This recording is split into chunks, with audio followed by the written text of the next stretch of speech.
Once upon a time, in an African village named Okwi, there lived a beautiful princess named Amora. She was a lively and energetic young girl who brought joy to her parents' lives.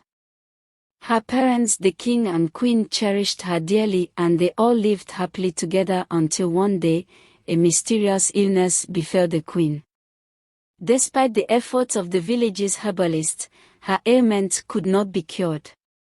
One night, after Princess Amora bided her mother good night and returned to her own hut, her mother passed on.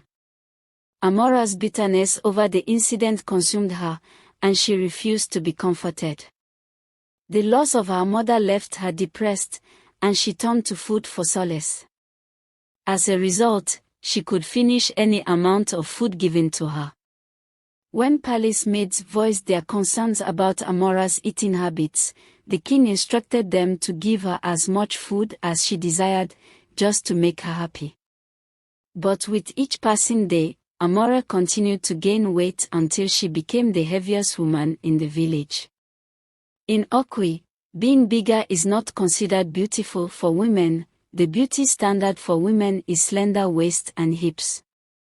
Despite being on the size, Amora had the most stunning facial features and dimples in the entire village. She was known to be a kind, humble, and respectful girl, despite her status as a princess.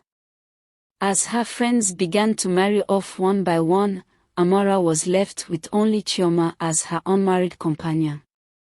They would go out to the stream together, play in the moonlight, visit the market hand in hand, and even alternate sleeping at each other's homes. One afternoon, a handsome young man approached Chioma and asked for her hand in marriage. In just 4 days, he completed all the traditional marriage rituals and brought Chioma home to live with him as his wife.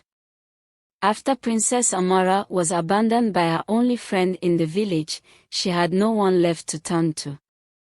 She walked alone, constantly facing ridicule and cruel comments about her body size from the villagers.